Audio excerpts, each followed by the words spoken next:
The film you are seeing is 100% AI generated. In today's video, I'm going to show you what I consider to be the 5 levels of AI filmmaking, going from the most basic first level up to this pro level, and by the end of this video, you will be armed with all the knowledge you need to make films like this yourself.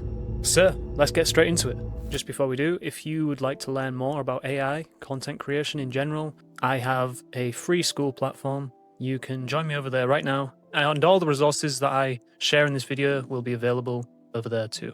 Okay, so let's talk about level 1, which is what I refer to as the one-liner. So for this video, we did like a scenario where it was space marines boarding a derelict spaceship. So if you was at level 1 and you was thinking of doing something like this, you'd probably go in with a vague idea and you'd think, okay, what do I need? I need images. And you maybe just come up with a prompt like this, really basic, and the model is basically going to be filling in the gaps because this prompt is ridiculously basic. So you might go over to Hilo, which is what we're using today. You'd use Nano Banana Pro. We'll be using Nano Banana for all of these images. And, you know, you might get the next one, a derelict ship drifting in space. Boom, go. You get the idea.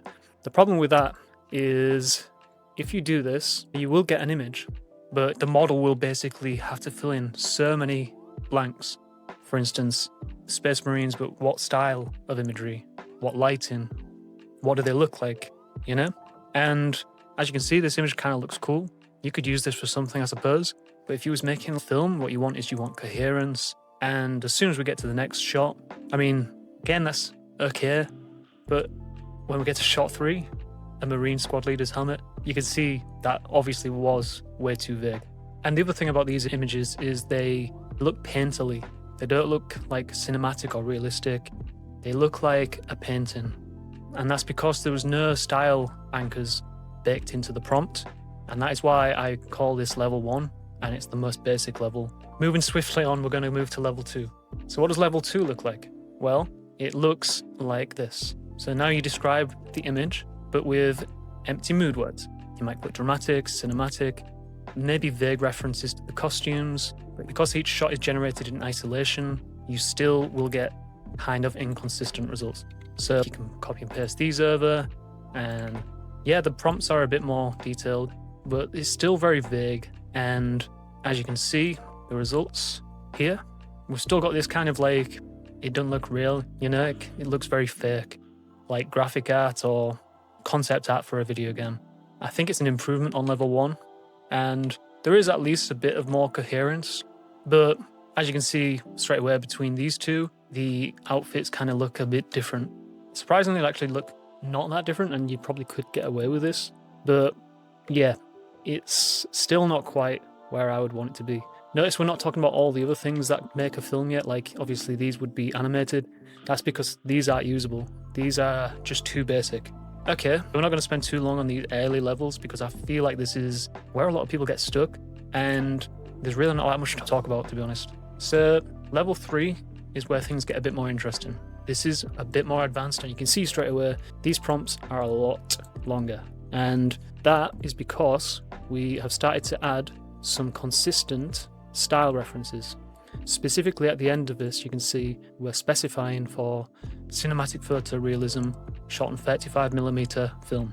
That is at the end of every single one of these prompts. So that right there is very good. That will make the images look much more consistent. We've got much more detail.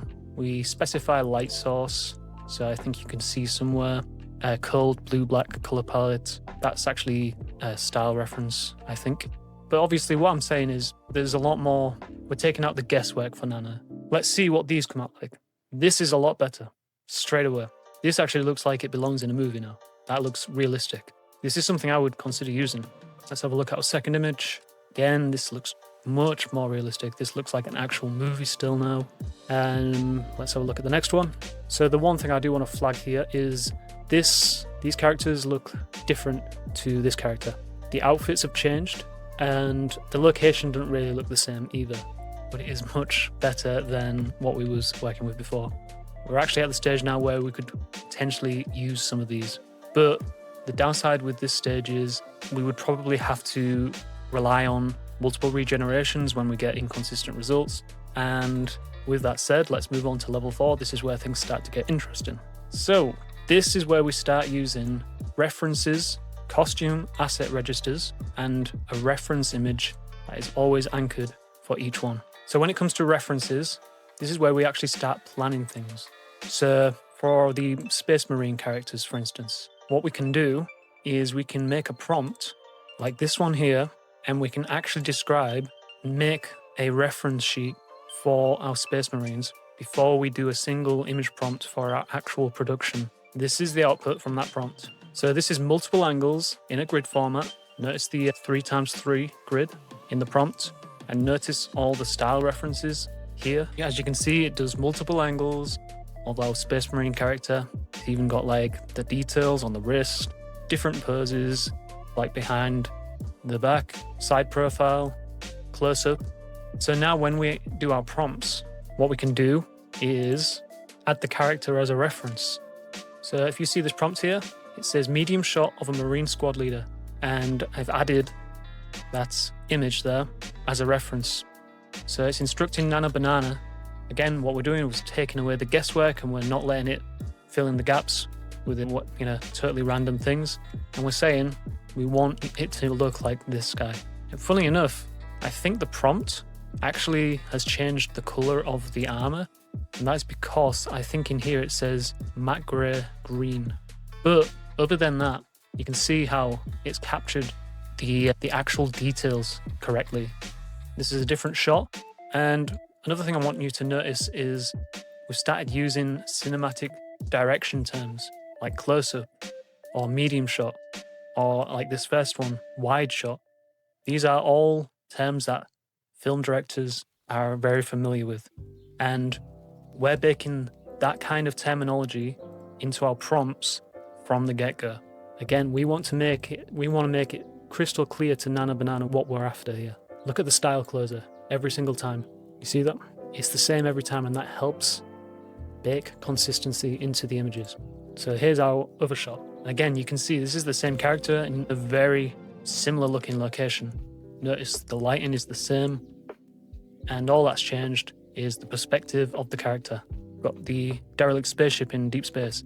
If we have a specific idea in mind for what we want that spaceship to look like, we might have created a reference sheet beforehand. And again, as you can see, the shape of it there, that matches the reference. And specified we wanted a wide shot, and that's exactly what we got. So this is getting to the point now where I'd say, yes, this is actually looking like a coherent film. If we was to start using these clips and make more, we would be getting to the point where, yes, we're going to get something good. Now we're getting to the good stuff. Of course, level 5 is where it all changes. And what is level 5? Well, it's a lot more in depth than the first 4 levels, I'll tell you that much. There's a lot more going on. One of the most important things is preparation. The things you do before you sit down to begin production at all. Before we start making images, all that stuff. So for instance, I've got an idea that I want to make this Space Marines boarding sequence. What I need to do before I do anything is I need to think about, what does this story look like? How does it play out? So what I would do before I do anything is I'd have a storyboard explaining what I want to see and in what order. You can even use AI to help you with this because it understands the concepts. So I want to show you this, which is my storyboard. So if we think about our scenario, we're roughly 90 seconds long. We've got this scene of the Space Marines boarding a derelict spaceship. What might we want to see first? Well, beat 1 might be the derelict exterior, so the ship floating in space, derelict. The next one might be the Marines in transit, then the breach and entry, then the Marines in the corridor. Do you see what I'm saying? We've got like a written out story before we do a single image prompt. And what we can do with these then is we would then convert these like shorthand descriptions of what we want to see into full image prompts, which would look something like this. So we've made our references already from step 4. When it comes to our story prompts then, this is what we would now be doing. Look how much detail is here. You'd be amazed at how much detail Nana Banana can handle.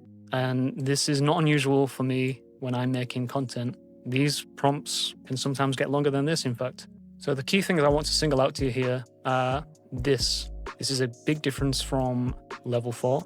The reason this prompt is so long is because there's a clever trick you can utilize in Nana Banana where it understands how to do multiple images in one.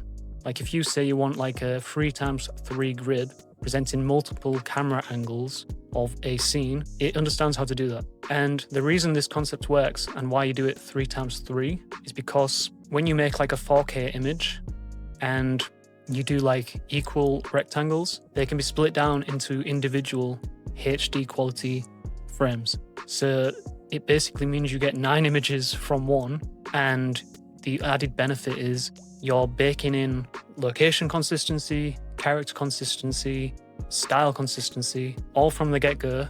And in my experience, it leads to very, very coherent results. So this is what I do all the time. If you look at these prompts, all the time we've got this same style closure as well. Now, these are all the prompts for that storyboard that I showed you earlier. Let's have a look now at the results. As you can see, we've got some good consistency throughout. I think that about covers the image creation side. So when we've edited all this together, if you just rely on the clips alone, they can look good, but they won't be very immersive. One of the most underrated aspects of filmmaking for me, and what really brings scenes to life, is sound design. So there are so many options for sound design. There are plenty of conventional options like Epidemic Sound, that's what I use. But there are also now you can actually do AI generated sound effects. You can do this on Hilo here, or you could do it on 11 Labs. So for instance, what kind of sounds would you expect to hear on a derelict spaceship? You don't have to think about that. You can actually ask AI to do it for you. For instance, I could go to ChatGPT and say the following. What kind of sound effects would be well suited to a short film about space marines boarding a derelict spaceship? Give me 10 that I can plug in to 11 Labs and create. And you can just literally copy these across and set the length you want. I'm not going to think about these settings too much. Try another one. Try this futuristic tracker ping, that sounds cool. Now let's listen to this first. See, I mean, this is crazy. I'm just going to download that. Let's try another one. It's our futuristic motion detector. Another thing that would work really well is some constant background drone, like ambience. So like a spaceship ambience I've typed in here on Epidemic Sound. This is obviously not AI generated. This is someone's made this. Yep, straight away. Perfect. That's something that would really, really help bring this thing to life, just that constant background ambience. Another thing, of course, is music. So for something like this, we might want something like tension, and we might want to put sci-fi too. And of course, you could even try and create something on Sooner if you wanted. This is what all this looks like when you stitch it together in your editing suite.